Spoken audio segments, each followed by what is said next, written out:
Okay, so now I'm going to show you how I did this card. This has the fretwork cut out both top and bottom, and so it uses both pieces of the die Thinlit pack, and I've just layered it up on some thick Whisper White cardstock. You could cut the entire piece out and have the whole thing open, but it does become quite flimsy because it is so open. And this way you can just see the white behind. I think it gives a nice look, but you can tell that it's not quite, attached, so you get a bit of shadowing, which I quite like. So to do this, very simple, you need both parts of the Thinlit die, so the big piece and the small piece, and these have been designed to specifically fit on a card front, which is great. So I have a piece of Melon Mambo cardstock, which I've cut down as if it was the same size as a card front. So it's 10.5 centimetres by 14.9 centimetres, and you can see that this just sits beautifully with a even border around, all the way around, and then there's this space in the middle. Now if you did this on Whisper White cardstock, of course you could then just stamp straight in the centre here, but doing it on Melon Mambo means I need an extra piece of Whisper White, and that's a 2 centimetre by 10 centimetre strip that I'm going to pop on there. Okay, just going to get the big shot out. Okay, so using the precision base plate again, we're just going to pop the cardstock down and place those dies on the top, and you just want to make sure that you're going to have an even border, and then this one on this side.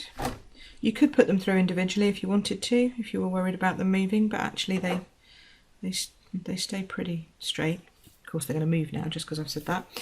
Okay, so we'll pop that in. And you can see that my plate is a bit wiggly, and I have to say the precision base plate does do that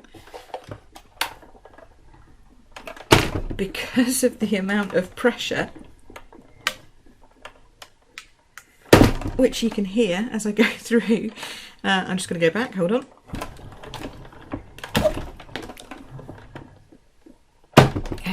There we go. Because of the amount of pressure that you're getting through that die to cut all of those tiny pieces out, it does tend to warp. It does tend to warp your plates. I don't know if you can see that. See, it's got several different bumpy parts to it.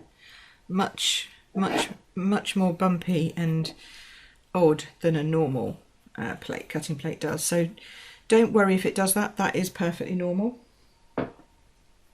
Okay, now I'm just going to clear this away. Okay, and then again I'm going to bring in my trusty die brush and foam pad. And this is scratchy, I'm sorry, but there's no way of getting around that.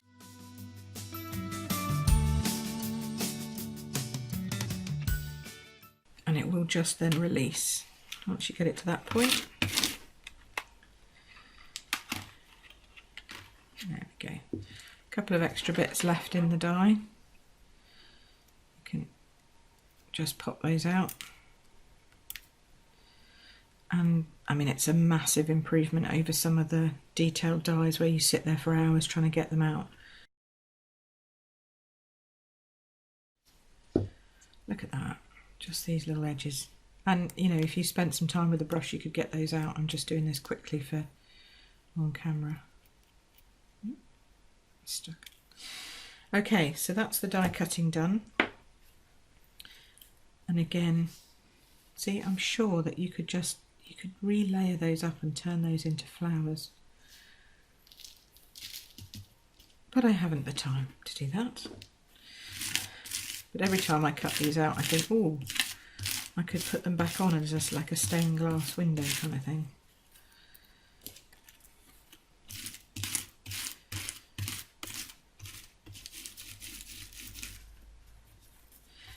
And the good thing is, you know that your die has cut everything. You're just trying to gently release it now. And it's worth just taking the extra time to get it released neat, nice and cleanly, because it is going to go on the front of your card. This is going to be the main piece of your card. So you don't want it too bendy, and if you brush it too vigorously, you can actually start to curve the card as if you were bending it around a bone folder. So gentle and turn it often is my suggestion.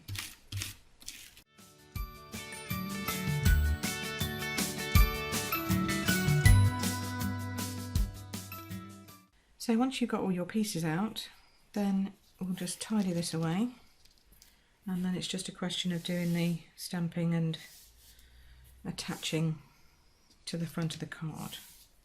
Okay, so this is a piece of thick Whisper white cardstock, which I've cut to A4 length, so whole A piece of A4, 10.5 centimetres wide, and I've scored it at 14.9, and then just fold that in half.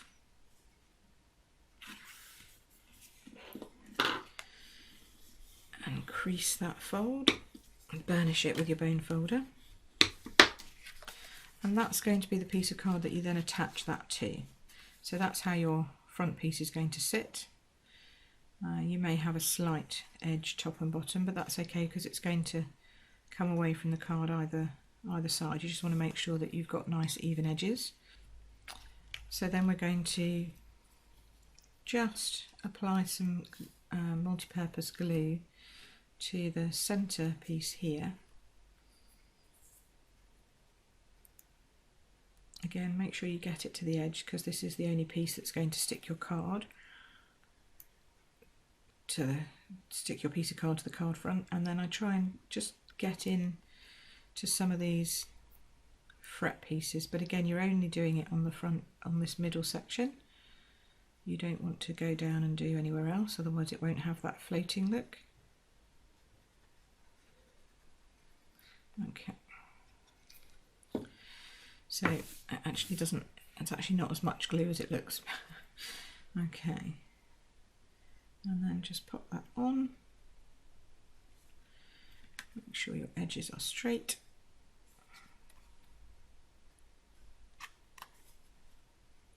There we go.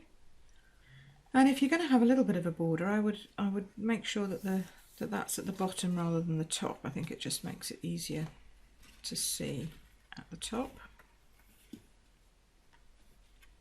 Oh, and I've spotted another piece that hasn't quite come out. But there we go. Right, so that's that attached to that. And now you just need to stamp your central panel. So I went for congratulations, because I think it is pretty enough for an anniversary, a wedding card or anything like that. Again, line my stamp up with my grid paper. Check I've got it up the right way. And this is cut to 10 centimetres by 2 centimetres. I'm just going to pop the words in the middle. There we go. And if you wanted to, you could put some bling, put some rhinestones on the end. You could cut it as a banner, but I didn't think that the sharp points actually went very well with the rose kind of pattern, so that's why I didn't do that. And you get, again, you could lift it on dimensionals, but I wanted it to be a flat card so I could send it more easily through the post. Okay. Again, just pop that on there. Wiggle that into place, make sure your edges are even, and there you go. So that's how I created those cards. And this die set really is beautiful, and to get the stamps and the dies as a combined bundle price, I think it's something like £37.75. which is a fabulous price. And actually in the dies you do get one more die which I haven't used, and that's this funny looking piece here. And this is designed so you can actually cut out each of these pieces. So if you just wanted to overlay, they've done it cleverly so it matches both sides. So whether you want to cut the top piece or the bottom piece, you can do that, and this will cut it then completely out of a piece of 10.5 centimetre cardstock. So that's genius in my view, and just gives you so many more options. So, you know, just don't think it's just for cards where you have to put it together, because you can actually separate them out using this snazzy little piece in the set. So that's it from me, and join me again soon for another card from queenpipcards.com. Thank you very much for watching, and I'll see you again soon. Thank you, bye.